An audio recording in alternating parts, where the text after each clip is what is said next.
ओमाज्ञानतिमिरान्धस्य ज्ञानाञ्जनशलाकया सत्सुरोन्मिलितं येन तस्मै श्रीगुरुवे नमः। नमो ॐ विष्णुपादाय कृष्णप्रेष्ठाय भूतले श्रीमते भक्तिवेदान्तस्वामीति नामिने नमस्ते सारस्वती देवी गौरवाणि प्रचारिणे निर्विशेषशून्यवादी पाशात्देशधारिणे। जय श्री कृष्ण चैतन्य प्रभु नित्यानंदा श्री अद्वैत गदाधर श्रीवासदि गौर भक्त वृंद। हरे कृष्णा कृष्णा कृष्णा हरे हरे, हरे राम राम राम हरे हरे। ஹரே கிருஷ்ணா. பக்தர் எல்லாருக்கும் இனிமையான காலை வணக்கம். இன்றைய பாகவத சத்சங்க வகுப்புல கலந்துட்டு இருக்கிற எல்லா பக்தர்களுக்கும் என்னுடைய பணிவான நமஸ்காரம். ஸ்ரீமத் பாகவதம் 3ஆம் ஸ்கந்தம் 7ஆம் அத்தியாயம் விதுர மகாத்மாவின் தொடர்ச்சியான கேள்விகள். இன்னைக்கு படிக்கிற ஸ்லோகம் 19 மற்றும் 20. யத்சேவயா பகவதः கூடஸ்தஸ்ய மதுத்விஷः ரதிராசோ பவேத் தீவ்ரः பாதயோர்வசனார்தனः. ஆன்மீக குருவின் பாதங்களுக்கு தொண்டு செய்வதன் மூலமாக மது என்ற அரக்கர்களின் மாற்றமற்ற எதிரியும் தமக்கு செய்யப்படும் சேவையின் காரணத்தால் பௌதிக துன்பங்களை அழித்து விடுவருமான இந்த பரமபுருஷனின் சேவை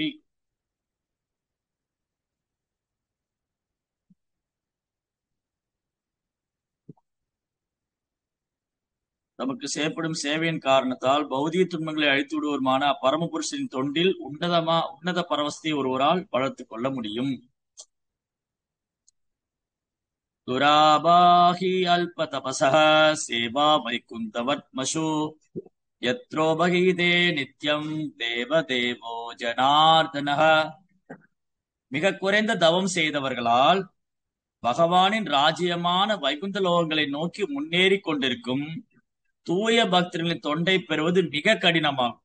தேவர்களின் இறைவனும் ஜீவராசியில் ஆள்பவருமான பரமபுருஷரை போற்றி போழ்வதில் தூய பக்தர்கள் 100% ஈடுபடுகின்றனர்.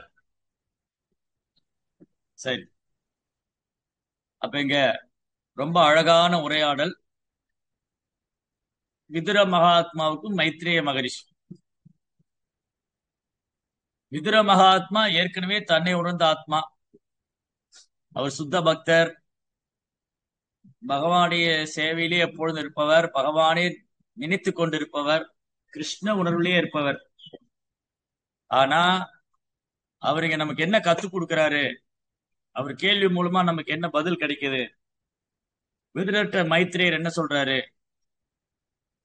மைத்ரேயர் மட்டுமல்ல, எல்லா வேத வல்லுநர்களாலும் சிபாரிசு செய்யப்படுவது போல மகாத்மாக்களாக உள்ள ஆன்மீகளுக்கு தொண்டு செய்வதுதான் முக்கியமான வழியாகும்.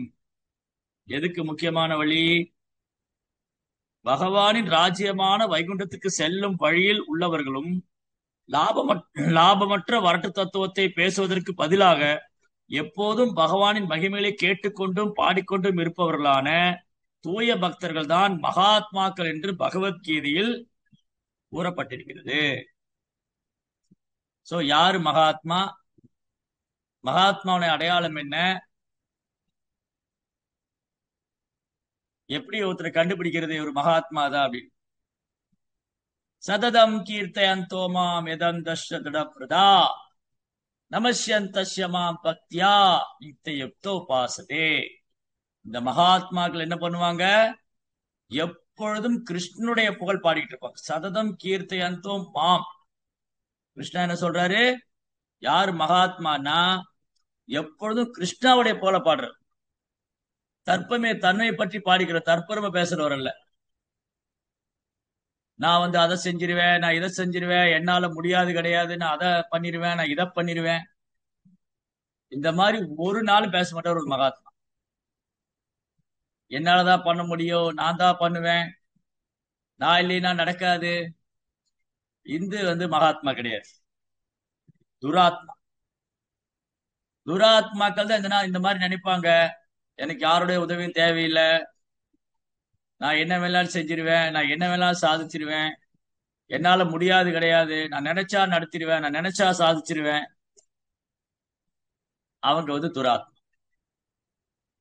அதுக்கப்புறம் தன்னை பற்றி பாடுறது, நான்லாம் அப்படி பண்ணிருக்கேன், நான் இப்படி பண்ணிருக்கேன், நான் இந்த மாதிரி செய்வேன், நான் அந்த மாதிரி செய்வேன், முன்னெல்லாம் நான் இப்படிதான் இருந்தேன், நான் அப்படி பண்ணிட்டு இருந்தேன், நான் இப்படி பண்ணிட்டு இருந்தேன் அப்படின்னு தற்பெருமை பேசுறவரே துராத்மா. சோ மகாத்மாவுடைய சிம்டம் என்னது? சததம் கீர்த்தயந்தோ மாம், எப்பொழுதும் கிருஷ்ணருடைய புகழ பாடிட்டு இருக்கார். கிருஷ்ணாவுடைய புகழ எப்படி பாடுறார்? திடப்பிரதா, உறுதியான மனதோட, எந்த சூழ்நிலை வந்தாலும் கிளர்ச்சி அடையாம உறுதியான மனநிலையோட கிருஷ்ணருடைய புகழ் பாடினார். கிளர்ச்சிகள் வரத்தா செய்யும், தொந்தரவுகள் வரத்தா செய்யும். ஆனா அதெல்லாம் பொறுத்துக்கிட்டு சகிச்சு கொண்டு யார் கிருஷ்ணாவுடைய புகழ பாடிட்டு இருக்காரோ அவர் தான் மகாத்மா. சோ பிரகலாத் மகாராஜ் நம்ம கண்ணு முன்னாடி பாகவத்துல பார்க்கலாம், ஆகச் சிறந்த ஒரு மகாத்மா. அவருக்கு என்பா அவங்க அப்பாவே கொடுமை செய்யறாரு. இரண்யகசிபு, இந்த குழந்தை விஷ்ணுவை நினைத்ததுதான் குற்றம். அது எப்படி விஷ்ணுவை நினைக்கலாம்? இவர் சினிமா நடிகரையோ இல்ல விளையாட்டு வீரரையோ நினைக்காம ஏன் விஷ்ணுவை நினைச்சிட்டு இருக்காரு? அதனால இவர் சாமியாரா போயிடுவாரு. அதனால இந்த குழந்தைய எப்படியா பௌதிகத்துல ஆழ்த்தணும். இந்த குழந்தைக்கு பௌதிகத்துல பற்றுதல் வர மாட்டேங்குது. பிரகலாதருக்கு பௌதிகத்துல பற்றுதல் வர மாட்டேங்குது. மகாத்மானம் மாம் பார்த்தா, மகாத்மாவான நாரதருடைய சங்கம், ஜைவீம் பிரகிருதி மார்ஷதா. மகாத்மாக்கள் பகவானுடைய அந்தரங்க சக்தி மூலமா செயல்படுறாங்க. அதாவது பகவானுடைய சக்தி இருக்கு இல்லையா, அது ரெண்டு விதமா ஆக்ட் பண்ணும். கரண்ட் மாதிரி, கரண்ட் ரெண்டு விதமா ஆக்ட் பண்ணும். கரண்ட் வச்சு என்ன பண்ணலாம்? கரண்ட்டை வச்சு கூலிங்கும் பண்றோம், ஹீட்டும் பண்றோம் இல்லையா? சேம் கரண்ட், ஒரே மின்சாரம் தான். அந்த கரண்ட் ஓவனுக்குள்ள போகும்போது ஹீட் பண்ணுது, ரெஃப்ரிஜிரேட்டர்ல போனா கூலிங் ஆகும் இல்லையா? கரண்டோட கனெக்ட் பண்ணும்போது, ஒரு ஓவனை கரண்டோட கனெக்ட் பண்ணலாம், பிஸ்கெட் கேக் எல்லாம் பண்ணலாம் இல்லையா? ஃபெஸ்டிவல்லாம் வந்தா மாதாஜி நிறைய கேக்கு பிஸ்கெட் எல்லாம் பண்ணுவாங்க.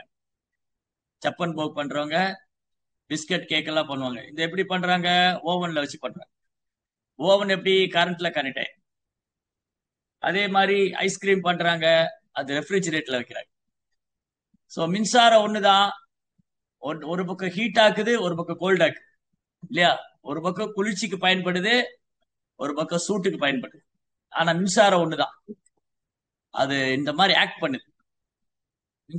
மின்சாரத்தை பயன்படுத்தி இந்த மாதிரி யூஸ் பண்ணிக்கலாம், செயல்படுத்தி. அதே மாதிரிதான் கிருஷ்ணாவுடைய சக்தி. கிருஷ்ணாவுடைய சக்தி அச்சிந்தியா, இன்கான்சியபிள் பொட்டன்சி. கிருஷ்ணாவுடைய சக்தி எல்லையற்றது.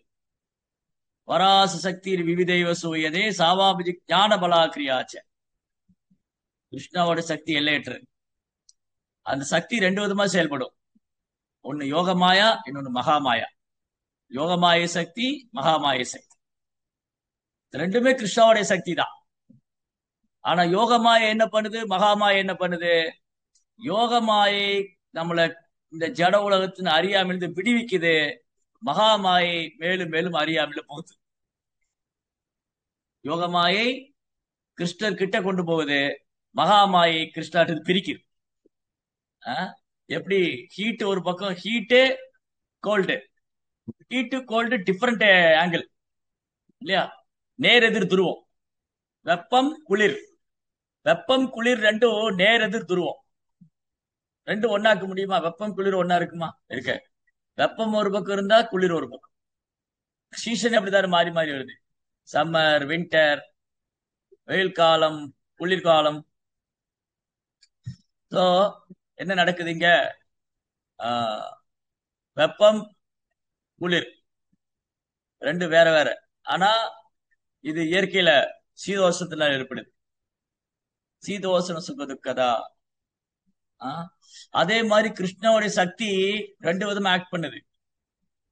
ஒண்ணு ஜீவனை கட்டுண்ட நிலையில வச்சிருக்கு, இன்னொன்னு ஜீவனை முக்தி பாதை கிடைச்சிருக்கு. அப்போ சில ஆத்மாக்கள் ஜீவனுடைய புறசக்தினால கவரப்படுறான். இதுதான் நேத்து படிச்சோம். போன பாகவதம் கிளாஸ்ல என்ன சொல்றாங்க, பாகவதத்துல மைத்ரேய ரிஷி ரொம்ப அழகா சொல்றாரு. என்ன சொல்றாரு? ஓ கற்றறிந்த முனிவரே, விதுரர் சொல்றார். விதுரர் வந்து மைத்ரேயர் பார்த்து சொல்றார், ஓ கற்றறிந்த முனிவரே, உங்களுடைய விளக்கங்கள் உள்ளபடி மிகவும் சிறப்பாக உள்ளது. நீங்க சொன்னதெல்லாம் ரொம்ப அழகா இருக்கு. பந்தப்பட்ட ஆத்மாவின் தொல்லைகளுக்கு பகவானின் புறசக்தியின் அசைவை தவிர வேறு காரணம் இல்லை. பந்தப்பட்ட ஆத்மாவின் துன்பத்துக்கு பகவானின் புறசக்தி, எக்ஸ்டர்னல் எனர்ஜி, இதுதான் மாயாசக்தி. கிருஷ்ணாவுடைய மாயாசக்தி, பகிரங்க சக்தி. இதுக்கு நிறைய பேர் உண்டு. மாயாசக்திக்கு நிறைய பேர் இருக்கு. புறசக்தி, பௌதிக சக்தி, அப்புறம் ஜடசக்தி, மாயாசக்தி, மகாமாயை. இது வந்து கிருஷ்ணாவோட எக்ஸ்டர்னல் எனர்ஜி, ஜடசக்தி. அப்ப ஜீவாத்மாவுடைய துன்பத்துக்கு என்ன காரணம்னா இந்த ஜட இயற்கையோடு தொடர்பு கொள்றதுனாலதான். மாயோடைய அசோசியேஷன் மாயாவோட அசோசியேஷன். இந்த மகாமாயோடைய சங்கத்தில் இருக்கிறதுனால மகாமாயோடைய அசோசியேஷன் இருக்கிறவங்க எங்க வர மாட்டாங்க? பக்தருடைய அசோசியேஷன் வர மாட்டாங்க. ஏன்னா மகாமாயா என்ன பண்ணுது? கிருஷ்ணாவை மறக்கிறதுக்கு பிளான் போட்டு கொடுத்துட்டே இருக்கு. அல்லது மகாமாயினுடைய பிடியில் இருக்கிற மூளை இருக்கு இல்லையா, புத்தி மனம், அது புலன்பத்துக்கான திட்டம் போட்டுக்கிட்டே இருக்கு. அதனாலதான் ரிஷபதேவர் சொல்றாரு, மகத் சேவம் தாரமாகுரு முக்தே ஜோஷிதாம் சங்கி சங்கம் தமோத்வாரம். மகாத்மாக்களுக்கு சேவை செய்ய ஆரம்பிக்கும் போது சொர்க்கத்துக்கான கதவு திறக்குது. சார் மோட்சத்துக்கான, சொர்க்கம் இல்ல மோட்சத்துக்கான. மகாத்மாக்களுக்கு சேவை பண்ணா மோட்சத்துக்கான கதவு திறக்குது. பெண்களோடு சங்கத்தில் இருக்கிறவங்க சேவை பண்ண என்னாகும்? நரகத்துக்கான கதவு திறக்கு. தமோத்வாரம், தமோத்வாரம் ஜோஷிதாம் சங்கி சங்கம் மகசேவம் துவாரமாக விமுக்தி. மகாத்மாக்களுக்கு சேவை பண்றதுனால மோட்சத்துக்கான கதவு திறக்குது.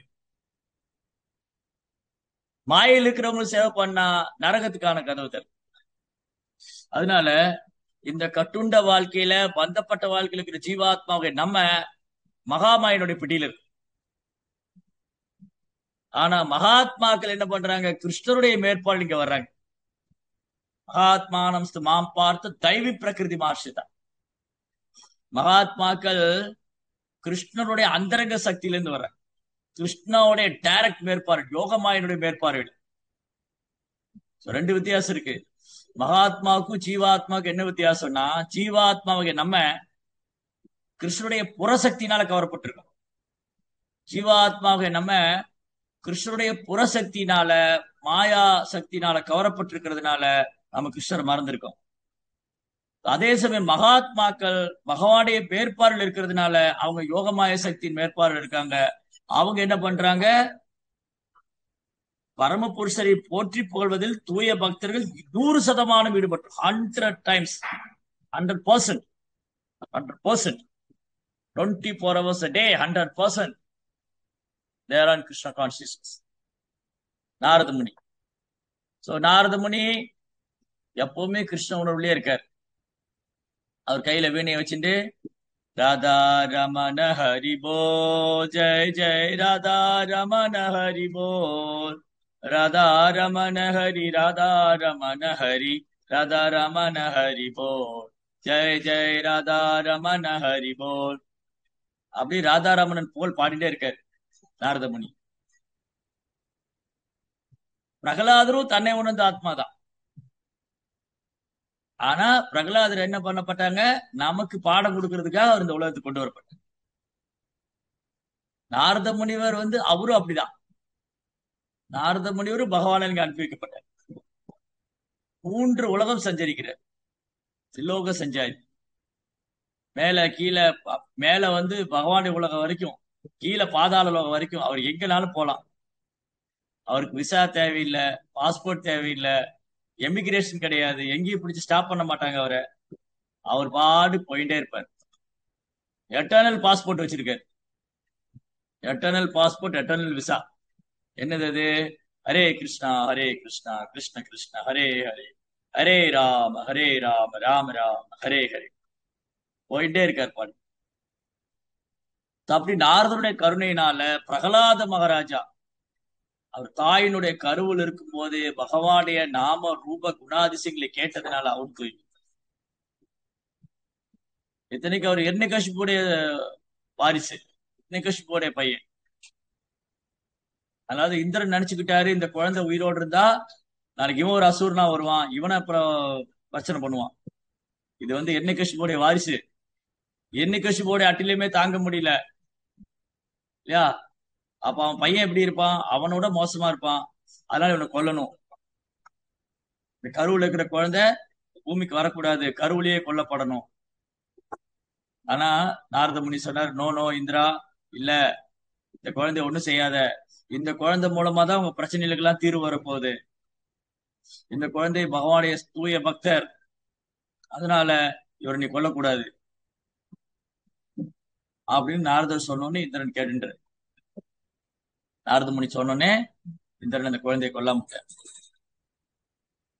இப்படி மகாத்மாக்களுக்கு சேவை செய்யறதுனால நாரத முனியுடைய வாழ்க்கை அப்படிதான். நாரத முனிவர் அவரு முந்தைய பிறவில வேலைக்காரியோட மகனா இருந்தார்.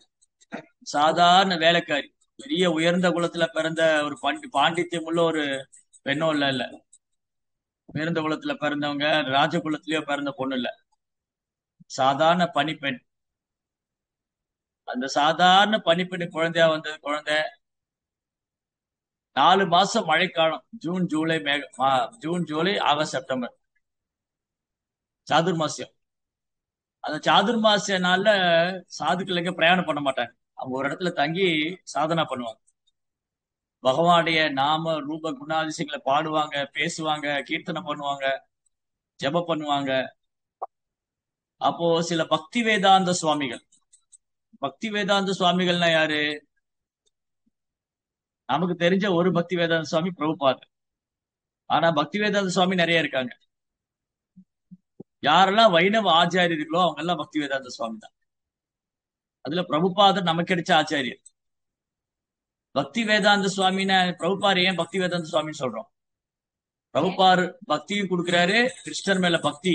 பக்தினா கலங்கமில்லாத அன்பு, பக்தி தொண்டு.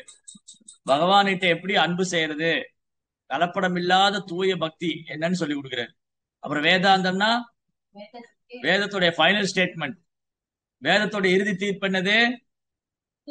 கிருஷ்ணா. அதனால வேதாந்தம்னா வேதத்துடைய இறுதி குறிக்கோள், வேதத்துடைய ஃபைனல் ஸ்டேட்மெண்ட் கிருஷ்ணா, கிருஷ்ணர் தான். அந்த கிருஷ்ணரை எப்படி நாம் சேவை மூலமா திருப்தி செய்யறது, பகவானுக்கு எப்படி பக்தி தொண்டு செய்யறது, இதை கற்றுக் கொடுக்கறதுனால பிரபுபாதர் பக்தி வேதாந்த சுவாமி.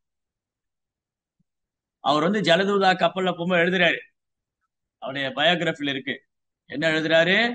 மக்கள் எல்லாம் என்ன பக்தி வேதாந்த சுவாமின்னு கூப்பிடுறாங்க, நான் சன்னியாசி எடுத்துட்டோம், எனக்கு பக்தி வேதாந்த சுவாமிங்கிற பட்டம் கொடுத்துருக்காங்க, என்னெல்லாம் பக்தி வேதாந்த சுவாமின்னு கூப்பிடுறாங்க, அந்த வார்த்தையை நீங்க தான் உண்மையாக்கணும்.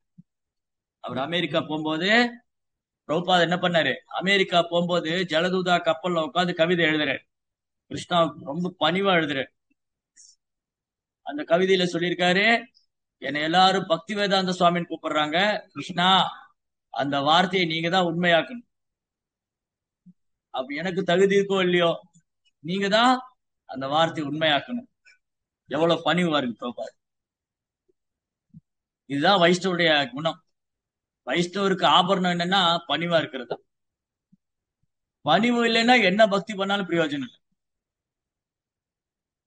பணிவா இருக்கிறதா வைஷ்ணவருக்கு அழகு. பணிவு தான் கவரும் கிருஷ்ணர. வித்யா வினய சம்பன்னிங்கிற, வித்யா வினய சம்பன்னி அப்படின்னா ஒரு கற்றறிந்த தன்னடக்கமுள்ள சாது. தன்னடக்கம். சோ பிரபுபாதா பக்தி வேதாந்த சுவாமி. அப்ப பக்தி வேதாந்த சுவாமிகளுடைய பிசினஸ் என்னது? பிரபுபாதா எழுதுறாரு. பகவத்கீதை இன்ட்ரோடக்ஷன் எழுதியிருக்கு. பகவத்கீதை இன்ட்ரோடக்ஷன் என்னன்னா, எனக்கு ஒரே பிசினஸ் தான், என்னது? கிருஷ்ணனோட பரப்புறது. இந்த பகவத்கீதை உண்மை உருவில கொடுத்து விளக்கம் கொடுத்து இந்த கிருஷ்ண பக்தியை பரப்புவதா என்னோட ஒரே business. There is no any other business. So பக்தி வேதாந்த சுவாமியோட ஒரே பிசினஸ் கிருஷ்ண கான்சியஸ் ப்ரீச் பண்றதுதான். பக்தி வேதாந்த சுவாமிகளுடைய ஒரே பிசினஸ் என்னது? கிருஷ்ண பக்தியை பிரச்சாரம் பண்றதுதான். there is no any motivation. வேற எந்த நோக்கமும் காரணம் கிடையாது. எழுதியிருக்காரு இன்ட்ரோடக்ஷன்ல பகவத்கீதையில. சோ இந்த பகவத்கீதையில எனக்கு ஏதாவது புகழ் சேரணும் அப்படின்னா எனக்குன்னு ஒண்ணும் கிடையாது. இந்த பகவத்கீதை மூலமா எனக்கு எந்த புகழ் கிடையாது. அப்படி எனக்கு ஏதாவது தனிப்பெரும் சிறப்பு இருக்குன்னா அது நான் உள்ளது உள்ளவாறு சொன்னதால். அவருடைய குரு மகாராஜ் ஓம் விஷ்ணுபாத் பரமஹம்ச பரதாச்சாரிய கிரேஸ் பக்தி சித்தாந்த சரஸ்வதி தாக்கூர் மகாராஜ் பிரபுபாத் அவருடைய கட்டளை நிறைவேற்றுவதற்காக முந்தைய ஆச்சாரியர் என்ன சொன்னாங்களோ அது உள்ளது உள்ளபடி கொடுத்திருக்கிறதா சிறப்பு. மத்தபடி எனக்கு வேற எந்த சிறப்பு? இதெல்லாம் பிரபுபாவுடைய பணிவு காட்டு. ஒரு ஆச்சாரியர்கிட்ட எவ்வளவு பணிவு இருக்கு பாருங்க. இந்த உலகத்தையே மாத்தின ஆச்சாரியர்கிட்ட எவ்வளவு பணிவு இருக்கு. 16 மாலை கூட ஒழுங்கா சொல்ல நமக்கு பணிவு வர மாட்டேங்குது. ஜெய ஜெகநாத் 16 மாலையே அரைகுறையா சொல்றோம். அதனாலதான் பணிவு வர மாட்டேங்குது. பணிவு இல்லை. பணிவு இல்லைன்னா கிருஷ்ணரை கவர முடியாது. கிருஷ்ணா பணிவுனாலதான் கவர முடியும். எளிமையினாலதான் கவர முடியும்.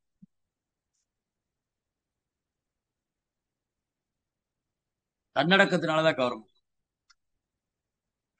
அப்போ பக்தி வேதாந்த சுவாமிகள், பாகவதர்கள், வைணவர்கள் அந்த குடிசையில தங்கி இருக்காங்க பாருங்க. அந்த அம்மாவோட வீடு ஒன்றும் பெரிய அரண்மனை கிடையாது. ஒரு வேலைக்காரியோட வீடு அரண்மனையாவா இருக்கும்? ஒரு குடிசை தான். அங்கேயே தங்கி இருக்காங்க. அப்ப 4 மாசம் அந்த குழந்தை அவங்களுக்கு சேவை பண்றாரு. அப்படி 4 மாதம் அவங்களுக்கு சேவை பண்ணி அவங்க கிட்ட இருந்து பாகவதம் கேட்கிறாரு இந்த குழந்தை. அதுக்கப்புறம் இந்த 4 மாசம் முடிஞ்ச உடனே அவங்க பிரயாணம் தொடர்றாங்க. அந்த சாதுக்கள்லாம் பயணத்தை தொடர்ந்தாங்க. அப்புறம் கொஞ்ச நாள் என்னாச்சு, அந்த குழந்தையோட அம்மா இறந்து போயிட்டாங்க. பாருங்க, அவருக்கு இருந்த ஒரே அடைக்கலம் அவங்க அம்மா தான். அப்பாவும் கிடையாது, நண்பர்கள் கிடையாது, சொந்தக்காரங்க யாருமே இல்லை. ஒரே ஒரு உறவுன்னு இருந்தது ஒன்னே ஒண்ணு, அம்மா. அந்த அம்மாவும் இறந்து போயிட்டா. இந்த சின்ன குழந்தை என்ன பண்ணும்? சிறுவன் பாலகன் என்ன பண்ணுவார்? இன்னைக்கு பெரியவங்களே கூட அம்மா அப்பா இறந்து போயிட்டா தாங்க மாட்டேங்கிறாங்க. அன்னைக்கு என்கிட்ட ஒருத்தர் கிளாஸ்ல சொல்றாங்க, என் அப்பா இறந்து போனதெல்லாம் தாங்கவே முடியல, அழுகழுகா வருது. ஏன் கிருஷ்ணா இப்படி பண்ணாரு? ஏன் அப்பா என்கிட்ட இருந்து பிரிச்சாரு? இத்தனைக்கு பகவத்கீதை படிக்கிறோம், பாகவதம் படிக்கிறோம், நம்ம கிளாஸ் அட்டன் பண்றோம், இந்த உடல் எல்லாம் ஆத்மான்னு தெரிஞ்சுக்கிறோம். இப்படி இருந்தே நம்மளால அனுபவம் வரும்போது உணர முடியல. படிக்கிறோம், கேட்கிறோம், ஆனா அனுபவம் வர மாட்டேங்குது. அதாவது ரியலைசேஷன், அனுபவ ரீதியா அது ஏற்க மறுக்குது. மனசு புத்தியும் படித்த விஷயங்களும் கேட்ட விஷயங்களும் ஏற்க மறுக்குது. காரணம் என்னது? நான்கிற பொய்யாக. ஓ, நான், என்னுடையது, என்னுடைய அம்மா, என்னுடைய அப்பா. அப்போ பக்தியில உன்னத நிலையில் இருக்கிற இந்த பக்தி வேதாந்த சுவாமிகள் என்ன சொன்னாங்களோ அதுதான் அந்த குழந்தைக்கு ஞாபகம் வருது. இந்த குழந்தைகளுக்கு அவங்க இந்த உடல் எல்லாம் ஆத்மா, நம்ம கிருஷ்ணாவுடைய சேவகன், கிருஷ்ணதான் நித்தியமானவர், இதெல்லாம் இந்த உலகத்துல தற்காலிகமானது, இது தோன்றி மறையும், நிரந்தரம் இல்ல. குடும்பம், சமுதாயம், கணவன், மனைவி, பெற்றோர், பிள்ளைகள் எல்லாம் தற்காலிகம் தான், எல்லாம் டப்புறவை. சோ இதெல்லாம் அந்த குழந்தைக்கு ஞாபகம் வந்தது. அப்புறம் அந்த குழந்தைக்கு பகவானுக்கு பக்தி தொண்டு பண்றது அப்படின்னு சொல்லி கொடுத்துருந்தாங்க. அவங்க பக்தி சேவை பண்றதுல அந்த குழந்தை பார்த்தாரு. அந்த குழந்தை என்ன பண்ணாரு? தன்னுடைய மனதை கிருஷ்ணருடைய தாமரை பார்த்து நிறுத்துறாரு. அவருக்கு இருந்த ஒரே ஒரு உறவும் போயிடுச்சு. அவருக்கு இருந்த ஒரே ஒரு உறவையும் கிருஷ்ணா எடுத்துட்டாரு. இதுதான் கிருஷ்ணாவுடைய கருணை. யஷ்யாகம் அனுகிரகணானி, யஷ்யாகம் அனுகிரகணானி ஹரே தத்தனம் சனை. கிருஷ்ணா ஒருத்தருக்கு அனுகிரகம் பண்றாருன்னா என்ன பண்ணுவாரு? அவருக்கு ஒருத்தருக்கு எது மேல பற்றுதல் இருக்கோ அதை எடுத்துருவாரு. இந்த உலக விஷயத்துல ஒரு பக்தனுக்கு, கிருஷ்ணா பக்தனுக்கு அனுகிரகம் பண்றாருன்னா நமக்கு இந்த ஜட உலகத்துல எது மேல பற்றுதல் இருக்கோ அதுல முதல்ல கைய வைப்பாரு. அப்ப வலிக்கும். கிருஷ்ணா, என்கிட்ட இருந்து ஏன் இதை எடுக்கிறீங்க? என்கிட்ட இருந்து ஏன் இப்படி பண்றீங்க அப்படின்னு புலம்ப ஆரம்பிச்சிடும். ஆனா உண்மை என்னது? கிருஷ்ணா அனுகிரகம் பண்றாரு. இத எடுத்துட்டா அவன் ஆட்டோமேட்டிக்கா கிருஷ்ணாவை சரணடைஞ்சு. அந்த ஒண்ணுதான் அவருக்கு தடையா இருக்கு. கிருஷ்ணாவை முழுமையா சரணடைறதுக்கு இந்த பௌதிக பற்றுதான் பெரும் தடையா இருக்கு. கிருஷ்ணாவை முழுமையா சரணடைறதுக்கு பௌதிக பற்றுதான் பெரும் தடையா இருக்கு. அதனால கிருஷ்ணா என்ன பண்ணுவாரு, ஒரு பக்தனுக்கு பௌதிக பற்றுதல் எல்லாம் பண்ணிடுவார். எப்போது சாத்தியமாகும், அந்த பக்தன் கிருஷ்ணர் மேல பற்றுதலை வளர்த்துக்கும் போது. கிருஷ்ணா மதம் இங்க சொல்ற என்ன சொல்லியிருக்கு, ஆன்மீக குருவின் பாதங்களுக்கு தொண்டு செய்வதன் மூலமாக மது என்ற அரக்கர்களின் மாற்றமற்ற எதிரியும், பாருங்களா, மாற்றமற்ற எதிரி கன்ஃபார்ம், மது துஷா. மது துஷானா மதுவோட எதிரி. ஏன் கிருஷ்ணா எப்பவுமே அசுரர்களுக்கு மாற்றமற்ற எதிரியா இருக்காரு? மது துஷானா மதுங்கிற அரக்கனின் எதிரி. ஏன் கிருஷ்ணா அசுரர்களுக்கு எப்போ எதிரியா இருக்காரு? ஆனா உண்மையில கிருஷ்ணா யாருக்கு எதிரி கிடையாது. ஆனா இந்த அசுர குணம் வாய்ந்தவங்க, இந்த அசுர குணம் படைத்தவங்க பக்தர்களை துன்புறுத்தும் போது பகவான் அவங்களை தண்டிக்க வேண்டியது. தர்மத்துக்கு எதிராக செயல்படும் போது, அந்த தர்மத்தை பின்பற்ற உள்ள தொந்தரவு செய்யும் போது கிருஷ்ணா இந்த அசுரங்களை தண்டிக்க வேண்டியது. கிருஷ்ணா என்ன பண்ண வேண்டியது, இந்த அசுரங்களை தண்டிக்க வேண்டியது. அதனாலதான் எப்பவுமே அசுர குணம் படைத்தவங்களுக்கு கிருஷ்ணா எதிரி. அசுர குணம் படிச்சவங்க பக்தர்களை தொந்தரவு பண்ணிக்கிட்டே இருப்பான். இரணிகசிபு மாதிரி. இரணிகசிபு தன் சொந்த பையனே டார்ச்சர் பண்றாரு. சோ தமக்கு செய்யப்படும் சேவையின் காரணத்தால் பௌதிக துன்பங்களை அழித்து விடுவோருமான அந்த பரமபுருஷன் என்ன ஆகுது, கிருஷ்ணருக்கு ஒருத்தர் சேவை பண்ண என்ன ஆகும், பகவானுக்கு ஒருத்தர் சேவை பண்ணா, பக்தி சேவை பண்ணா பௌதிக துன்பங்களை அழித்து விடும். பௌதிக துன்பமே இருக்காது. அப்புறம் நம்ம பக்தி பண்ணுவோம், பௌதிக துன்பம் வருது. கிருஷ்ணாவுக்கு சேவை பண்ணா பௌதிக துன்பமே இல்லைன்னா ஒரு பக்தரே துன்பப்படுறாரு. அப்போ உடலால, மனதால, இயற்கையினால ஏன் பக்தருக்கு துன்பம் வருது?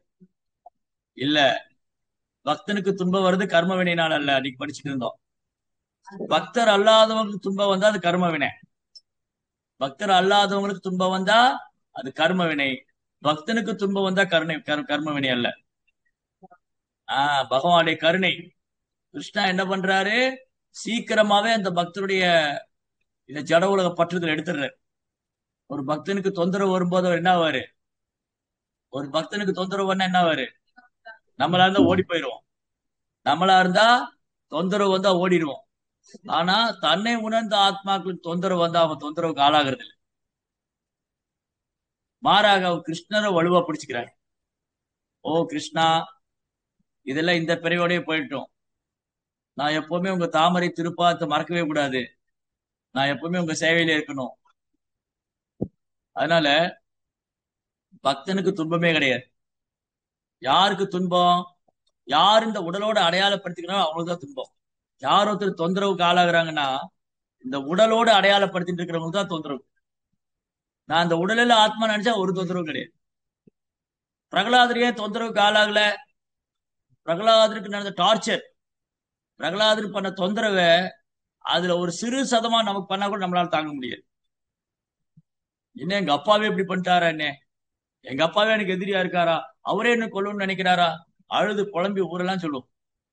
சொந்தக்காரன்ட்டு எல்லாம் போய் பாருங்க எங்க அப்பாவே என்ன இப்படி பண்றாரு இல்லையா. பிரகலாதரை எடுத்துட்டு அந்த இடத்துல நம்மளை வச்சு பாருங்க. பிரகலாதரை எடுத்துட்டு அந்த இடத்துல நம்மளை வச்சு பாருங்க. நம்ம அப்பா அசூர்னா இருக்காரு, பக்தி செய்ய விட மாட்டேங்கிறாரு, தொந்தரவு பண்றாரு. நம்ம எப்படி இருக்கும்? நம்மளால பொறுத்துக்கவே முடியாது. சண்டை போடுவோம், வீட்டை விட்டு போயிடுவோம், தனியா போயிடுவோம். எனக்கு வேண்டாம் இந்த அப்பா, எனக்கு வேண்டாம், நிராகரிச்சிருவோம், ரிஜெக்ட் பண்ணிடுவோம். இந்த அப்பாவுடைய தயவு எனக்கு தேவையில்லை. அல்லது நம்ம அழுது புழம்புவோம், பாருங்க எங்க அப்பா என்ன இப்படி பண்ணிட்டாரு, என்ன அப்படி பண்ணிட்டாரு. பிரகலாதர் இது எதுவுமே செய்யல. பிரகலாதர் ஹிரண்யகசிபு நிராகரிக்கவும் இல்ல, புலம்பவும் இல்ல, அழவும் இல்ல, எந்த தொந்தரவுக்கு ஆளாகல. யஸ்மாத் லோத் விஜதே லோகோ லோகோநாத் விஜதே சயக ஹர்ஷாமர்ஷ பயோத்வேகை யோமத் பக்த சமே பிரியக. எந்த மாதிரி பக்தர் கிருஷ்ணருக்கு பிரியமானவர், யஸ்மாத் லோத் விஜதே லோகோ, யாராவது அவர் வந்து தொந்தரவு பண்றாரு, யாராவது வருவாங்க, வராம இருக்க மாட்டாங்க. நம்ம பக்தி பண்ணும்போது யாராவது தொந்தரவு பண்ண வருவாங்க.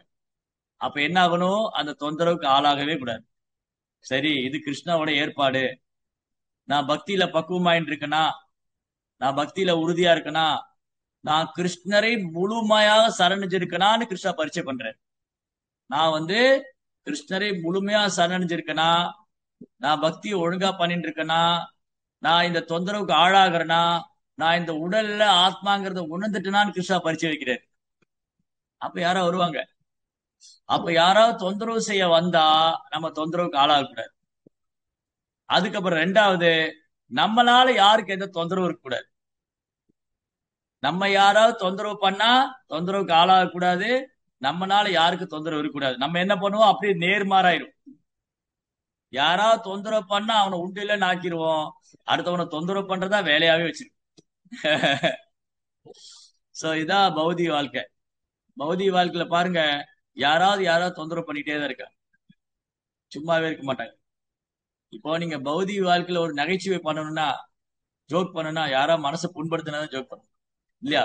ஏன் நீ அப்படி இருக்க, ஏன் இப்படி இருக்க, இப்படிலாம் சொன்னா ஐயோ இப்படிலாம் சொல்றாங்க, சரி என்ன சிரிச்சிட்டு போக வேண்டியதான் இல்லையா? அதான் உண்மை. என் மனசு நோவடிக்காம ஜோக் பண்ண முடியுமா? ஒருத்தர் மனசு நோவடிக்காம நகைச்சுவை பண்ண முடியுமா? அது ரொம்ப கஷ்டம். ஆனா இருக்கு, மனசு நோவடிக்காம சிரிக்க வைக்கலாம். ஹனுமாவுடைய கதையை சொல்லலாம், ராமருடைய லீலைகளை சொல்லலாம், கிருஷ்ணனுடைய லீலைகளை சொல்லலாம். அந்த லீலைகளை சொன்னா சந்தோஷமா இருக்கும், மனசு நோகாது. ஆனா நகைச்சுவை பண்றதுக்கு யாராவது சொல்லும்போது மனசு ஓ என்ன இப்படி சொல்லிட்டாங்க. அப்போ ஒரு கிருஷ்ண பக்தர் அவர் தொந்தரவுக்கு ஆளாகிறதும் இல்ல, யாராவது வந்து அவமானப்படுத்தினா எனக்கு என்ன மான அவமானம், நானே இந்த உடம்பு கிடையாது, ஆத்மா. அப்போ ஒரு பக்தர் தொந்தரவுக்கு ஆளாகிறதும் இல்ல, அவர் யாரையும் தொந்தரவு செய்யறதும் இல்ல. யஸ்மாத் லோஜிதே லோகோ லோகோனா ஜுதிதே சேக, ஹர்ஷா மர்ஷ பயோத்வேகை, இன்பம் துன்பம் எல்லாம் சம்பந்தம் இருக்கு. அந்த மாதிரி பக்தர் எனக்கு பிரியமான. அதனால இந்த பௌதிக துன்பம் இருக்கு இல்லையா, அது பக்தன் கிட்ட வர முடியாது. இது சொல்றார் பிரபுபாத், டிரான்ஸ்லேஷன் இருக்கு. மைத்ரேயர் சொல்றார். மைத்ரேயர் என்ன சொல்றார் விதுரட்ட? பௌதிக துன்பங்களை அழித்து விடுபவருமான அந்த பரமபுருஷன், கர்மாதி நிர்தகதி கிந்துச பக்தி பாஜாம் பிரம்மா சொல்றாரு. சோ பிரம்மாவும் கன்ஃபார்ம் பண்றாரு, மைத்ரேயரும் கன்ஃபார்ம் பண்றாரு. என்னது? பகவானுக்கு யாராவது பக்தி தொண்டு செய்யறாங்க அப்படின்னா பௌதிக துன்பங்களை அழித்து விடுவார். அப்ப அந்த பக்தனுக்கு பௌதிக துன்பமே கிடையாது. ஆனா நம்ம அதை ரியலைஸ் பண்ணல, அதான் பிரச்சனை. நமக்கு பௌதிக துன்பமே கிடையாது. ஆனா ஏன் பௌதிக துன்பத்துல இருக்கிறோம்? அப்போ ஏன் துன்பப்படுறோம்? நமக்கு துன்பமே கிடையாது, அப்ப ஏன் துன்பப்படுறோம்? ஆஹ் இந்த ஜட இருக்கினுடைய சம்பந்தத்தினால. மாயா பகவானுடைய புறசக்தி சொன்ன படிச்சோம் இல்லையா? 2 ஸ்லோகத்துக்கு முன்னாடி மைத்ரேயர் சொல்றாரு. மைத்ரேயர் என்ன சொல்றாரு? 2 ஸ்லோகத்துக்கு முன்னாடி படிச்சோம். பந்தப்பட்ட ஆத்மாவின் தொல்லைகளுக்கு பகவானின் புறசக்தியின் அசைவை தவிர வேற என்ன காரணம்? இது எப்படி புரிஞ்சுக்கிறது? பந்தப்பட்ட ஆத்மாக்களின் துன்பங்களுக்கு பகவானின் புறசக்தியின் அசைவை தவிர வேற என்ன காரணம்? அப்ப புறசக்தி எப்படி அசைவது? மாயாசக்தி, திரிபீர் குணமயி பாவை, 3 குணம், பிரகிருதிய கிரியமானி குணை கர்மானி சார். சோ இந்த குணம் தான் காரணம். இந்த குணம் எதனால? மாயினுடைய சங்கத்தினால. மாயா ஏன்? ஜட உலகத்துல வீழ்ந்ததுனால. இந்த ஜட உலகத்துல வீழ்ந்ததுனால பந்தப்பட்ட ஆத்மா. பந்தப்பட்ட ஆத்மா முக்குணத்துல கட்டுண்டு இருக்கான். அப்ப அவன் துன்பத்துக்கு யார் காரணம்? இந்த ஜட இருக்கதான் காரணம். ஆனா உண்மையில ஆத்மாவுக்கு துன்பமே கிடையாது. ஆத்மாவுக்கு ஏது துன்பம்? ஆத்மாவை யாராவது துன்பப்படுத்த முடியுமா? முடியவே முடியாது. ஆத்மாவுக்கு துன்பமே ஏற்படுத்த முடியாது. ஏன்னா ஆத்மாவுடைய நேச்சரே வந்து ஆனந்தமயி அப்பியாசா. ஆத்மா எப்பவுமே சந்தோஷமா இருக்கு, ஆத்மா எப்பவுமே ஆனந்தமா இருக்கு. ஆனா இதுதான் ஆத்மாவுடைய pure constitutional position, real constitutional position. ஆத்மாவுடைய ரியல் கான்ஸ்டிடியூஷனல் பொசிஷன் ஆனந்தமய அப்பியாசம். ஆத்மாவோட உண்மையான நிலை வந்து எப்பவும் ஆனந்தமா இருக்குது. ஏன்? கிருஷ்ணா ஆனந்தமானவர். கிருஷ்ணா ஆனந்தமானவர், பரம அனுபவிப்பாளர். அவருடைய சிறிய அம்சம் நமக்கு வந்து ஆனந்தம் இருக்கு. பட் அதை துஷ்பிரயோகம் பண்றதுனால இங்க நம்ம வீழ்றோம். இப்படி இங்க வீழ்ந்த உடனே இம்மிடியட்டா இந்த ஜடையர்களுடைய சம்பந்தம் மழைநீர் வந்து கீழே தரையில விழுந்த மாதிரி. மழைநீர் தூய்மையானதுதான்.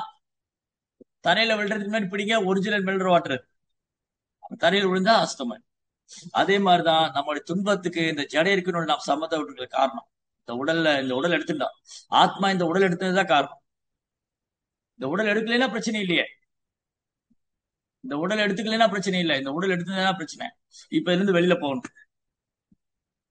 வெளியில இந்த உடல் கூட்டிலிருந்து விடுபடணும். அதனாலதான் இங்க சொல்லியிருக்கு, ஆன்மீக குருவின் பாதங்களுக்கு தொண்டு செய்வதன் மூலமாக மது என்ற அரக்கனின் மாற்றமற்ற எதிரியும் தமக்கு செய்யப்படும் சேவையின் காரணத்தால் பௌதிக துன்பங்களை எல்லாம் அழித்து விடுவருமான அந்த பரமபுருஷின் தொண்டில் உன்னத பரவசத்தை ஒருவரால் வளர்த்து கொள்ள முடியும். சோ கிருஷ்ண கான்சியஸ்ல எனக்கு இன்ட்ரெஸ்ட் வரணும்னா நான் பியூர் டிவோட்டிக் சர்வீஸ் பண்ண. சுத்த பக்தருக்கு சேவை பண்ணாம கிருஷ்ண உணர்வுல சுவை ஏற்படாது. கிருஷ்ண உணர்வுல சுவை ஏற்படணும்னா மகாத்மாக்களுக்கு சேவை பண்ணணும்.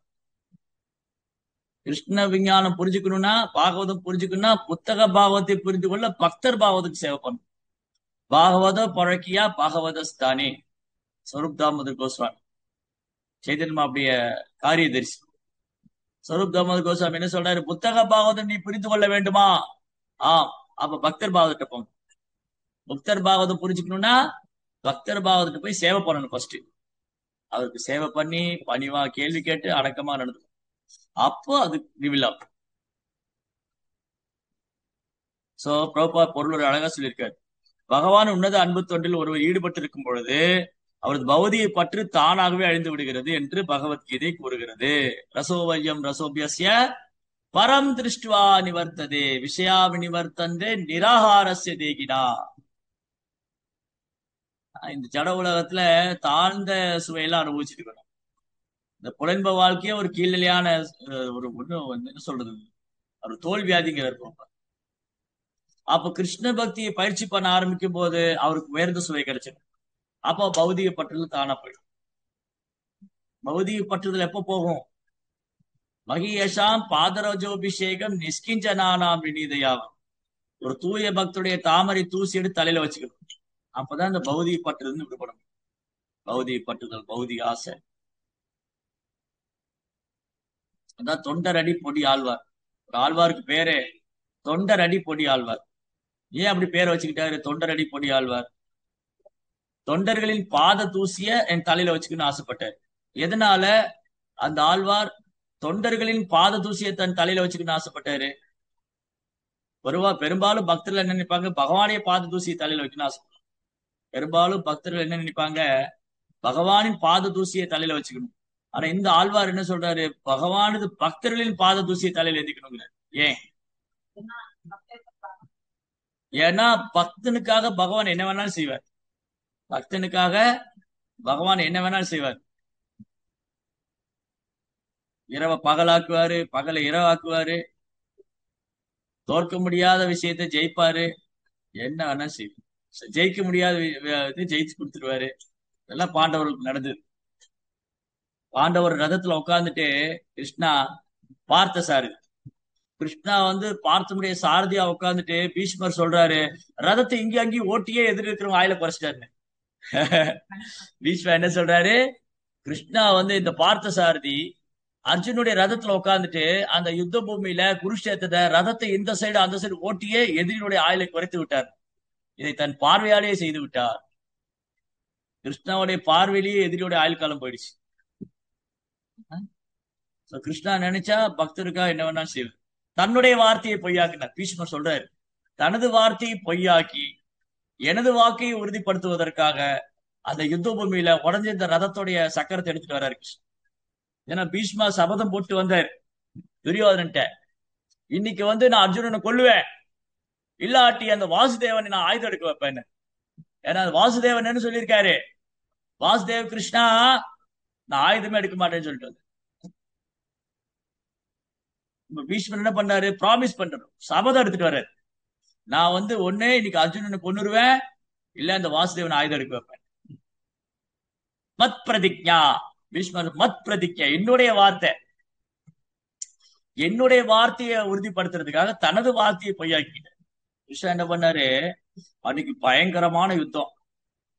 பீஷ்மர் வந்து அப்படி நெருப்பா இருக்கிறார். அர்ஜுனன் முன்னாடி யமன் மாதிரி நிக்கிறார். அப்படி அவர் வந்து அவருடைய அம்புகள்ல இருந்து அஸ்திரங்கள் பறக்குது. அர்ஜுனுடைய ரதம், அர்ஜுனுடைய கிரீடம், கிருஷ்ணாவோட உடலை காயப்படுத்துது அந்த ரதம். அந்த அம்பு பீஷ்மனுடைய பீஷ்மனுடைய வில்லிலிருந்து இருந்து புறப்பட்ட அன்பு சாரதி உட்கார்ந்து இருக்காரு கிருஷ்ணா ரதத்துல, அர்ஜுன் பார்த்த சாரதி அவருடைய உடம்பெல்லாம் காயப்படுத்திட்டாரு. எப்படி இது சாத்தியமாகும்? கிருஷ்ணாவோட உடல் ஆன்மீகமானது. கிருஷ்ணாவோட உடல் ஆன்மீகமானது. எப்படி பீஷ்மோட அம்புகளால காயமாச்சு? ஆஹ் ஒரு யானையை வந்து ரோஜா பூல் அடிச்ச மாதிரி இருக்கும். பீஷ்மர் அம்பு போடுறது கிருஷ்ணாவோட உடல்ல பட்டு ஒரு யானை மேல ரோஜா பூ போட்ட மாதிரி, தாமரை பூ கொண்டு அடிச்ச மாதிரி. அது மட்டும் இல்ல, பீஷ்மருக்கும் கிருஷ்ணருக்கும் இந்த ரசம், இங்க சொன்னாங்க 5 விதமான ரசம். அதுல பிரபா என்ன சொல்றாரு, பீஷ்மாவுக்கு கிருஷ்ணாவுக்குள்ள ரசம் எப்படின்னா ஒரு காதலன் காதலிக்கு நடக்கிற ரசம் மாதிரி. அந்த மாதிரி பீஷ்மா கிருஷ்ணர் மேல அம்பு தொடுத்தது கூட கிருஷ்ணா அதை வந்து முத்தமா எடுத்துக்கிறார். கிருஷ்ணா வந்து முத்தமா எடுத்துக்கிறார். சோ இப்படி பீஷ்மா சொல்றாரு, என்னுடைய வார்த்தை பாக்குறாரு கிருஷ்ணா. ஓ, இன்னைக்கு பீஷ்மர் ஒரு முடிவோட தான் வந்திருக்காரு. பீஷ்மா வந்து இப்ப ஒரு முடிவோட வந்திருக்காரு, அர்ஜுனனை கொல்லணும்னு. அது நான் இருக்கிற வரைக்கும் சாத்தியம் இல்லை. இதனால ஒரே வழிதான் இருக்கு, இன்னைக்கு அர்ஜுனனை காப்பாத்தணும். அடுத்த அம்பு வந்து அர்ஜுனுடைய நெற்றி பொட்டுக்கு தான் வருது. கிருஷ்ணா ரதத்தை ஒரு அம்பு அம்பத்துல அர்ஜுனுடைய தலை காணாம போயிருக்கு, கிரீடத்தோட போச்சு. அதனால கிருஷ்ணா என்ன பண்ணாரு, பயங்கரமா கோவம். இந்த பீஷ்மருக்கு என்ன துணிச்சல் இருந்தா என்னுடைய பக்தன் அர்ஜுனன் மேல அஸ்திரம் போடுவாரு, இவரு விட மாட்டேன், இவரை கொல்லாம விட மாட்டேன்னு கோவத்துல கிருஷ்ணா வந்து ரதத்தை உடஞ்சு போன ரதம் எல்லாம் இருந்து இல்லையா யுத்த பூமியில, அந்த உடஞ்சு போன ரதத்தோட வீல் இருக்கு, சக்கரம், அதை தூக்கின்னு போற சுதர்சன் மாதிரி. பீஷ்மா வந்து ரெடியா இருக்காரு, இந்த காட்சிக்கு தான் நான் காத்துக்கிட்டு இருக்கேன், கிருஷ்ணர் கையால் இந்த உடலை விடணும், கிருஷ்ணா வந்து என்ன கொல்லட்டும், என்ன ஒரு சேவகனா ஏத்துட்டாரு அப்படின்னு தன்னுடைய வில்லை அம்பி கீழே போட்டு பீஷ்மா ரெடியா நிக்கிறாரு. அர்ஜுனன் ஓடுறாரு, கிருஷ்ணா கிருஷ்ணா ஆயுதத்தை கீழே போடுங்க, நீங்க ப்ராமிஸ் பண்ணிருக்கீங்க, நீங்க வாக்கு கொடுத்திருக்கீங்க ஆயுதம் எடுக்க மாட்டேன்னு. அர்ஜுனன் போனா கிருஷ்ணாவோட காலை பிடிச்சிட்டாரு. கிருஷ்ணாவை அர்ஜுனையும் சேர்த்து இழுத்துன்னு போறாரு. அர்ஜுனனையும் சேர்த்து இழுத்துன்னு போறாரு கிருஷ்ணா. அந்த பீஷ்மரை தாக்காம விட மாட்டேன். கிழவனுக்கு என்ன துணிச்சல் இருந்தா எனக்கு இப்படி வந்து சண்டை போடுவோம். சோ அந்த மாதிரி கிருஷ்ணா தன் வார்த்தையை பொய்யாக்கலாம், பக்தர் சொல்லிட்டா பொய்யாக்கணும். கவுந்தேய பிரதிஜானேகி நமே பக்த புனஷ், என் பக்தன் சொல்லிட்டு அந்த வார்த்தையை பொய்யாக்கணும். சாரி பிரம்மா பிரம்மா கொடுத்த ஒரு வார்த்தை கிருஷ்ணா டச் பண்ணல, என்ன கஷ்பு கொள்றது பிரகலாதுடைய. அப்போ பிரகலாத வார்த்தையை பொய்யாக கூடாது, 2 பக்தருடைய வார்த்தை பொய்யாக கூடாது. ஒண்ணு பிரகலாத் சொல்லிட்டாரு. பிரகலாத் என்ன சொன்னாரு, இந்த ஸ்தம்பத்துல விஷ்ணு இருக்காரு, இந்த ஸ்தம்பத்துல பகவான் எங்க இல்ல, அவர் எங்க இல்ல, எங்கடா இருக்கா அவன் ஹரின்னா. என்ன கஷ்பு, எங்கடா ஹரி, எங்க இருக்கா அவன் ஹரி, ஹரி ஹரிங்கிற எங்க இருக்காங்க, கொண்டு வா முன்னாடி, அவன் மண்டையை உடைக்கிறது, கொள்றவன். என்ன கஷ்பு பயங்கர கோபம். இந்த குழந்தை எப்பவும் பகவான் நாம சொல்லிட்டு இருக்கான், எங்க இருக்கா அவன் ஹரின்னா. அவருக்கு எங்க இல்ல, அவரு தூண்ல மட்டும்தான் இருக்காரு. என்ன பண்ற பாரு, தூணை உடைச்சு அந்த ஹரி ஒழிஞ்சிட்டு இருக்கா, எனக்கு பயந்து போய் தூணுக்குள்ள ஒழிஞ்சிட்டு இருக்கா, உடைச்சு நீங்க என்ன பண்ற பாரு, நீ என்னடா உடைக்கிறதுன்னு அவரே உடைச்சிட்டு வந்தாரு. நீ என்னடா தூணை உடைக்கிறது, நான் வரேன்டா அப்படின்னு அவரு தூணை உடைச்சிட்டு வெளியே வந்தார். ஏன்னா அந்த பிரகலாத் சொல்லிட்டாரு அந்த தூண்ல இருக்காரு. ஒருவேளை பிரகலாதர் இந்த தூணை காமிச்சு இதுல பகவான் இருக்காருன்னு சொல்லி என்ன கழிச்சு உடைச்ச பாரு இல்லைன்னா பிரகலாதுடைய வார்த்தை போய் தென் பிரம்மா கொடுத்த வார்த்தை ஏதாவது டச் பண்ணா பிரம்மாவுடைய வார்த்தை பொய்யாரு. சோ கிருஷ்ணா என்னைக்குமே தன் பக்தன் வார்த்தையை பொய்யாக்க விடவே மாட்டார். அதான் நம்ம பேசும்போது பார்த்து பேசணும். ஹரே கிருஷ்ணா மந்திரம் ஜெபம் பண்றவங்க பார்த்து பேசணும், இல்லாட்டி வார்த்தை உண்மையாகிடும். அதனாலதான் யாரையும் வந்து நிந்திக்க கூடாது, யாரையும் நிந்திக்க கூடாது, யாரையும் பரிகாசம் பண்ணக்கூடாது, யார் மேலேயும் வந்து அபராதம் பண்ணக்கூடாது, குற்றம் சொல்லக்கூடாது, குறை சொல்லக்கூடாது, எந்த பக்தியும் சபிக்க கூடாது. ஒரு நாம ஜபிக்கிற வாயில இருந்து இது வரவே கூடாது. அது வந்ததுன்னா கிருஷ்ண உண்மையாக்கிடு. அதெல்லாம் ரொம்ப கவனமா இருக்கு. ஏன்னா கிருஷ்ணா தன் பக்தனுடைய வார்த்தையை பொய்யாக்க விட மாட்டார். சோ என்னாச்சு, இந்த ரெண்டு பக்தருடைய வார்த்தையை உண்மையாக்கணும் அப்படின்னா அவர் நரசிம்மர் வரணும். பிரகலாதுடைய வார்த்தை உண்மையாயிடுச்சு, பிரம்மாவுடைய வார்த்தையை டச் பண்ணாம நரசிம்மரா வந்து இவனுக்கு புரியவே இல்லை, என்னடா உருவம் வருது. நான் மிருகம், நான் மனுஷன், இது மனுஷனா மிருகமா, ரெண்டு கட்டானா இருக்கேன். உடம்பெல்லாம் மனுஷ ரூபத்தில் இருக்கு, முகம் சிங்க ரூபத்தில் இருக்கு. அது மாதிரி என்னை கசிப்பு நினைச்சிட்டு பார்த்துக்க மாட்டேன். என்னை கசிப்பு நினைச்சே பார்த்திருக்க மாட்டார் பகவான் இப்படி ஒரு அவதாரம் இருப்பார். பிரம்மா வர நினைச்சு பார்த்திருக்க மாட்டார். அஹ் பிரம்மா போன்ற தேவர்கள் கூட நினைச்சு பார்த்திருக்க மாட்டாங்க பகவான் இப்படி வருவாரு. பிரம்மா சிவன் போன்ற தேவாதி மகா தேவர், பெரிய தேவர்களோ, மா முனிவர்கள், மகா ரிஷிகள் இவங்கள நினைச்சு கூட பார்த்திருக்க மாட்டாங்க பகவான் இப்படி ஒரு அவதாரம் பண்ண போறாரு. வராக அவதாரம் பண்ணப்போ பிரம்மாவுக்கே புரியல. பகவான்கிட்ட பிரார்த்தனை பண்ணிட்டு இருக்காரு, அவர் பூக்குல இருந்து ஒரு சின்ன பூச்சி மாதிரி வந்தது. என்னடா பூச்சி இதுன்னு பார்த்தா அது பெருசாயிட்டே இருக்கு. அப்புறம் தான் புரிஞ்சுட்டாரு, ஓ இது பகவானா தான் இருக்கும் அப்படி, இது வந்து பகவானா தான் இருக்குன்னு புரிஞ்சுட்டாரு. அதனால பகவானுடைய லீலைகளை பிரம்மா சிவன் போன்ற மாபெரும் தேவர்களால் கூட புரிஞ்சுக்க முடியாது பகவான் வைபவங்கள். நமே விதோ சுரகனா பிரபவம் ந மகர்ஷியக அகம் ஆதிர்கி தேவானா மகர்ஷி நாம் சத். கிருஷ்ணா வந்து தேவாதி தேவ், கிருஷ்ணா வந்து ஆதிதேவ். அதனால அவரது மகிமைகளை வைபவங்களை வந்து பிரம்மா சிவன் போன்ற தேவர்களாலே புரிஞ்சுக்க முடியாது. அடுத்த பாயிண்ட், நீங்க எப்ப நமக்கு பக்தியில பரவசம் வரும்? பக்தியில ஒருத்தருக்கு பரவசம் வரணும்னா பக்தர்களுக்கு சேவை பண்ணணும். ஏன் கிருஷ்ண கதால இன்ட்ரெஸ்ட் இல்ல கேக்குறாரு வியாசதேவ சொல்லி, ஏன் ஒருத்தர் கிருஷ்ண கதை இன்ட்ரெஸ்ட் வரல? கிருஷ்ண கதை இன்ட்ரெஸ்ட் வரணும், பக்தருக்கு சேவை பண்ணணும். சுசுஷோ ஸ்ரத்ததானஸ்ய வாசுதேவ கதா ருச்சி. எப்போ வாசுதேவ் கதா ருச்சி, எப்போ வாசுதேவ் கதா ருச்சி, வாசுதேவ் கதால எப்ப ருச்சி வரும்? சுசுஷோ ஸ்ரத்ததானஸ்ய, நம்பிக்கை எப்போ வரும்? சயன் மகத் சேவையா விப்ரா புண்ணிய தீர்த்த நிஷேவனாத். மகத் சேவையா, அங்க பார்த்தோமா ரிஷப் தேவ் மகத் சேவம் தாகூர் ரிப்பீட்டடா சொல்லு, ரிப்பீட்டடா எல்லா வேத வல்லுநர்களாலும் சிபாரிசு செய்யப்படும் போது போல மகாத்மாக்களாக உள்ள ஆன்மீகளுக்கு தொண்டு செய்வதுதான் முக்கியமான வழியாகும். இது இல்லைன்னா அவ்வளவுதான். பகவான் இல்ல, பகவான் முன்னாடி போய் நான் உங்க சேவகன்னா நீ யாருன்னு கேட்பாரு. கிருஷ்ணாட்ட போய், கிருஷ்ணா நான் உங்க சேவகன், என்னை ஏற்றுக்கொள்ளுங்க, நீ எனக்கு சேவகனா, நீ என்ன வேண்டான்னு உதறி தள்ளிட்டு போனவனாச்சே, நீ எப்படி எனக்கு சேவகனா இருக்க முடியும்? கிருஷ்ணர் முன்னாடி நம்ம போய் நின்னா கிருஷ்ணா நம்ம ரிஜெக்ட் பண்ணிடுவார். ஏன்னா கிருஷ்ணர் வேண்டான்னு உதறி தள்ளிட்டு வந்தவங்க. அப்ப எப்படி கிருஷ்ணரை அணுகணும்? பரம்பரா மூலமா அணுகணும். நான் வந்து சேவகனுடைய சேவகனுடைய சேவகனுடைய சேவகன் அப்படின்னா ஓகே. 1000 முறை பெருக்கணும். ரோபா சொல்லுவார், 1000 முறை மல்டிப்ளை பண்ணும். கோபி பத பத கமலையோ தாச தாச தாச தாச தாச தாசானு தாசன் பிரித்யஸ்ய பிரித்ய பிரித்ய பிரித்யஸ்ய பிரித்யஸ்ய இதிமாம் ஸ்மரலோகநாதா. ஓ பகவானே, நான் உங்க சேவகனுடைய சேவகனுடைய சேவகனுடைய சேவகனுக்கு குலசேகராப்பா. அதுதான் ஒரிஜினல் அடையாளம். ஜீவாத்மோட உண்மையான அடையாளம் பகவானுடைய சேவகனுடைய சேவகனுடைய சேவகனுடைய சேவகன் இருக்கு. டைரக்ட் சர்வன்ட் கிடையாது. நேரடியா கிருஷ்ணருக்கு சர்வ் பண்றதுக்கு என்ன அதிகாரம் இருக்கு, என்ன இது இருக்கு, நமக்கு அருகதை இருக்கு. கிருஷ்ணரை வேணான்னு வந்தோம். அதனால எனக்கு பக்தியில பரவசம் ஏற்படணும் அப்படின்னா எனக்கு வாசுதேவ கதா ருச்சி வரணும்னா வந்து மகாத்மாக்களுக்கு சேவை பண்ணணும். மகத் சேவையா சுசுஷோ சத்ததானஸ்ய வாசுதேவ கதா ருச்சி ஷயன் மகத் சேவையா விப்ரா புண்ணிய தீர்த்த நிஷேவனா.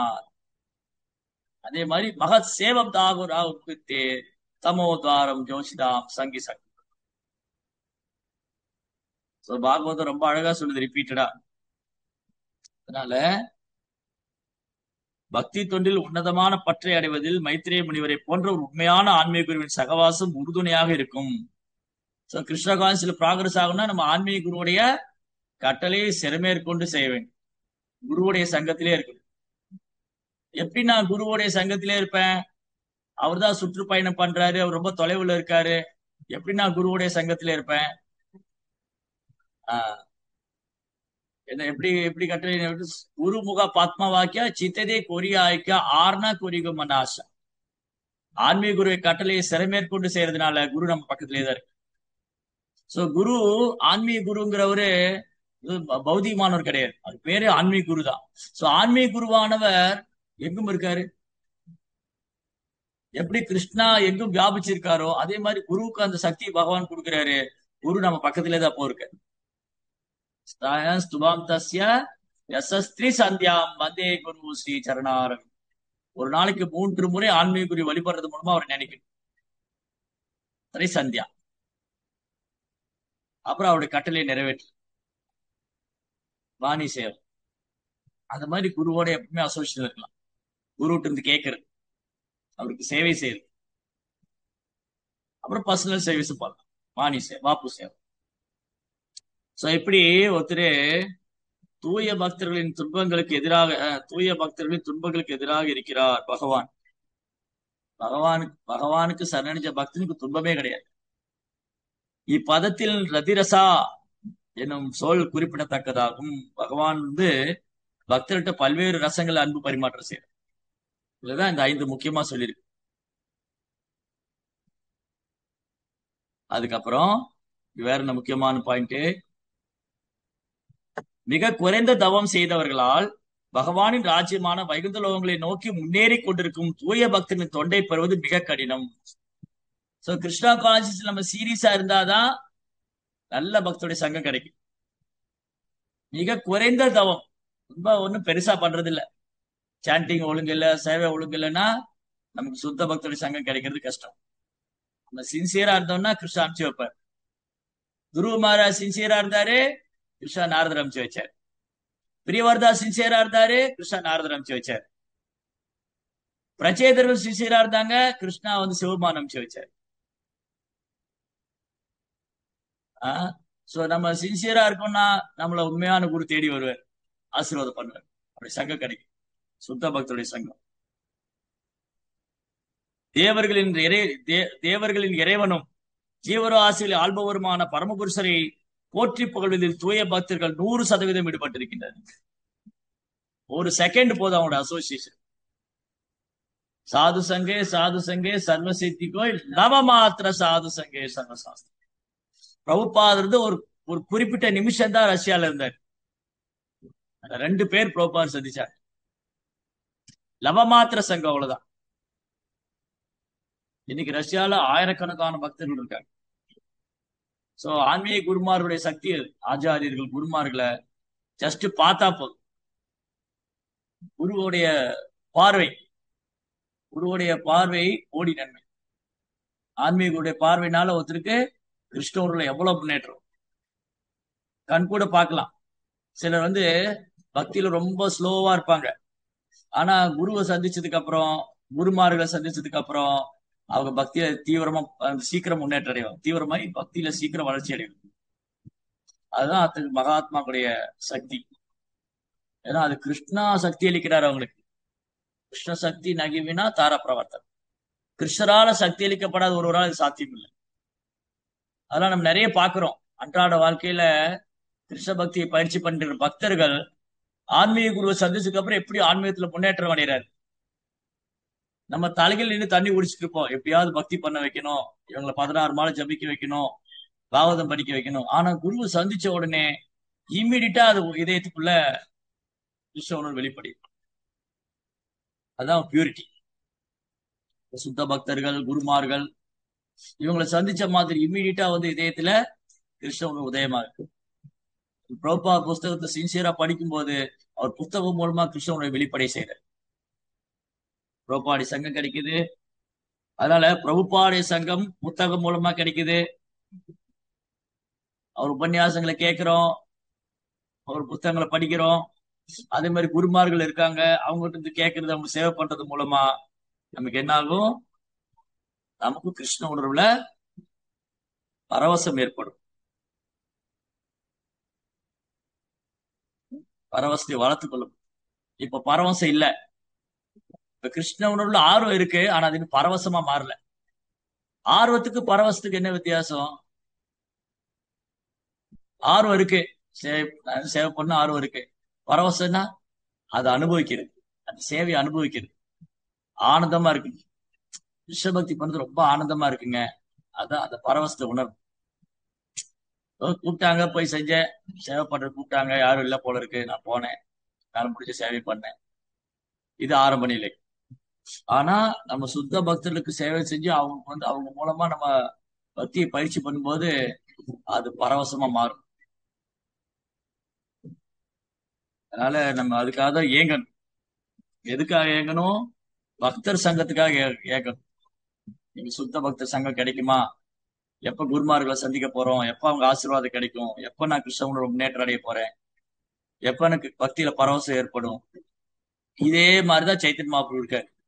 சைத்தன்ய மகாபிரபு பகவானே பக்தன் ரூபத்துல வந்துட்டு ஏங்குறார்.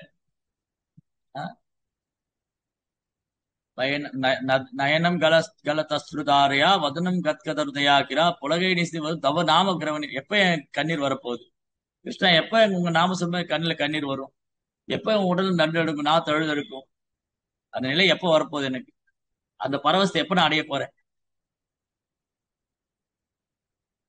நாம் நாம் அஹாரி பகுதா நிஜ சர்வசக்தி தத்ரார்பித நியமித ஸ்மரணேன காலா ஏதா திருஷி தவ கிருபா பகவன் மமாமி தூர்தேவமி திருஷம் விகாஜனி நானுராக்.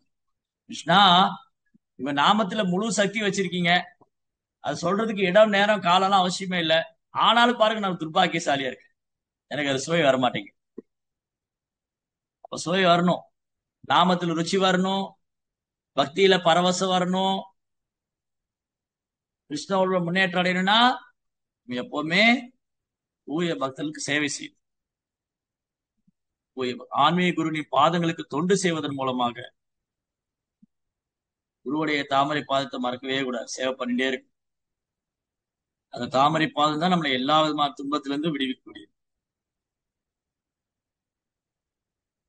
அதனால இது தவிர ஒரு வழி இல்லை.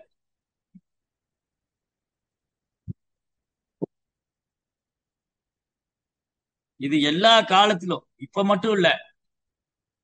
பக்தி மார்க்கங்கிறது அதாவது மகாத்மாக்களுக்கு சேவை பண்றது. மகாத்மாவுக்கு சேவை பண்றது புதுசெல்லாம் இல்ல.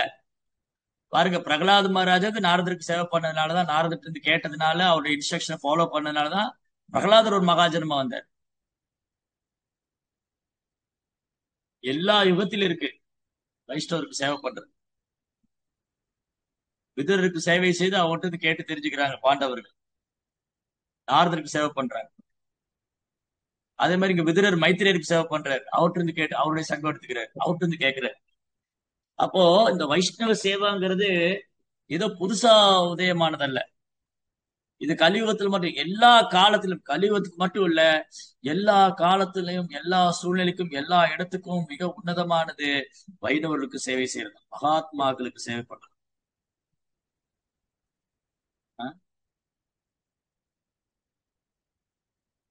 பகவானின் ராஜ்யமான வைகுண்டத்துக்கு செல்லும் வழியில் உள்ளவர்களும் லாபமற்ற வரட்டு தத்துவத்தை பேசுவதற்கு பதிலாக எப்பொழுதும் பகவானின் மகிமையிலே கேட்டுக்கொண்டும் பாடிக்கொண்டும் இருப்பவர்களுமான தூய பக்தர்கள் தான் மகாத்மாக்கள் என்று அழைக்கப்படுகின்றனர். மகாத்மாக்களுடன் சகவாசம் கொள்வதன் இந்த முறை நினைவு கெட்டாத காலத்திலிருந்தே சிபாரிசு செய்யப்பட்டு வருகிறது. ஆனா கலியுகத்துல சண்டை சச்சரவும் கபடமும் நிறைந்திருப்பதால் இந்த யுகத்தில் இம்முறையைத்தான் சைத்தன்ய மகாபிரபு சிபாரிசு செய்கிறார். சைத்தன்ய மகாபிரபு என்ன ரெக்கமெண்ட் பண்றாரு? அவரு வைஷ்ணவ சேவைதர். அதை ரெக்கமெண்ட் பண்ணல, அவரே செஞ்சு காமிக்கிறார். சைதன்ய மகாபிரபு எப்படி வைஷ்ணவருக்கு சேவை பண்ணணும்னு காமிக்கிறார். சைதன்ய மகாபிரபு எப்படி வைஷ்ணவருக்கு சேவை பண்ணார்? ஹரிதாஸ் தாக்கூர் மறைந்த பொழுது அவர் உடல் எடுத்துட்டு மகாபிரபு கீர்த்தனம் செஞ்சு அவருக்கு சமாதி பண்ணி ஹரிதாஸ் தாக்கூருடைய மறைவை கொண்டாடுவதற்காக பக்தருக்கு பிரசாத கொடுத்து பூரியில வந்து பிக்ஷை எடுக்கிறார் சைத்தன்ய மகாபிரபு. முழுமுதற் கடவுள், அகிலாண்ட கோடி பிரம்மாண்ட நாயகன். அவர் என்ன பண்ணார்? பூரி கடைத்தெருவுல போய் ஹரிதாசருடைய மறைவு தினம் கொண்டாடுறோம், எல்லாரும் பிரசாதம் கொடுக்கணும், பக்தர்களுக்கு கொஞ்சம் பிரசாதம் கொடுங்க அப்படின்னு கேட்கிறாரு. மகாபிரபு எப்பவுமே பக்தர்களுக்கு சேவை பண்றதுக்கு முக்கியத்துவம். அதனால சைத்தன்ய மகாபிரபு இதை ரெக்கமெண்ட் பண்றாரு. பக்தர்களுக்கு சேவை செய்யறது மூலமா பரமனை திருப்தி செய்து விடலாம். மக்கள் தொண்டே மகேசன் தொண்டு அல்ல, பக்தர்கள் தொண்டே மகேசன் தொண்டு. இதுதான் சரியான. தமிழ்ல என்ன சொல்லுவாங்க? மக்கள் தொண்டே மகேசன், மக்களுக்கு சேவை பண்றப்போ மகேசனுக்கு சேவை பண்ணணும். அது ஒரு சேவை தான், சமூக சேவை தான், அதனால புண்ணியம் தான். ஆனா பக்தர்களுக்கு சேவை செய்யறதுனால அது சமூக சேவையும் கடந்து அது பக்தி தொண்டா மாறும். பக்தர்களுக்கு சேவை பண்றதுதான் மனித வாழ்க்கை லட்சியத்தை அடையணும்னா, கிருஷ்ணர் அடையணும்னா வைஷ்ணவருக்கு சேவை பண்ணணும். வைஷ்ணவருக்கு சேவை பண்ணா பகவானுடைய கருணை இல்லை. ரைட். நீங்க இந்த காஞ்சி பூர்ணர் கதை பேசிட்டு இருந்தோம். காஞ்சி பூர்ணர் பகவானுக்கு சாமரம் வீசிட்டே இருக்காரு வரதராஜருக்கு காஞ்சிபுரத்துல. அவர் பகவான்கிட்ட நேரா பேசுவாரு.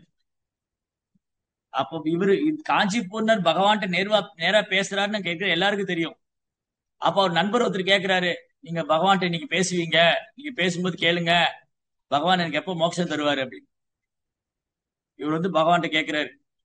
ரெண்டு பேரும் பேசிட்டு இருக்கும்போது இன்னைக்கு ஒரு பக்தரை சந்திச்சேன், அவர் நெருக்கமான நண்பர், அவருக்கு எப்போ மோட்சம் தர போறீங்க? அவருக்கு இந்த உடலை விட்டதுமே மோட்சம் தானே. அப்புறம் கொஞ்ச நேரம் கழிச்சு, எனக்கு எப்போ மோட்சம் தருவீங்க? உனக்கு மோட்சமே இல்லைட்ட. ஏன் எனக்கு மோட்சம் இல்லை? நான் தான் உங்களுக்கு சேவை பண்ணிட்டே இருக்கேனே. நீ பக்தனுக்கு எங்க சேவை பண்ணுங்க?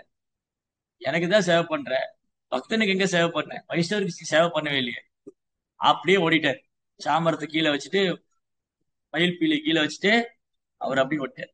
வைஷ்ணவ சேவை பண்ணணும். யாரு ஏத்துக்குவாங்க அவருடைய சேவைய? காஞ்சி பூர்ணர் பகவானுக்கு மிக பிரியமான பக்தர். அவர் எப்பவும் பகவானுக்கு சேவை பண்ற, அவருடைய சேவை யார் ஏத்துக்குவா? அதனால காஞ்சி பூர்ணர் தன்னை மறைச்சுட்டார். தன்னுடைய தன்னுடைய வைஷ்ணவ ஆடையெல்லாம் கலந்துட்டு ஒரு சாதாரண உடை அணிஞ்சுக்கிட்டு அடையாளமே தெரியாத மாதிரி போறார். போய் மகா பூர்ணர் இன்னொரு பெரிய பக்தர் அவர் வீட்டுக்கு சேவை போறார், சேவை பண்ண போறார். அன்னைக்கு என்ன பண்ணுவாங்க, ஒரு 1000 வருஷத்துக்கு முன்னாடி இந்த லீலை நடந்தது 1000 வருஷத்துக்கு முன்னாடி. அப்போ இந்த வண்டியில மனுஷங்க தள்ளிட்டு போவாங்க ஆளை உட்கார வச்சு. நீங்க அதுக்கப்புறம் அந்த சைக்கிள் ரிக்ஷா எல்லாம் வந்தது. இப்போ சைக்கிள் ரிக்ஷா எல்லாம் இருக்கு ஒரு சில இடத்துல.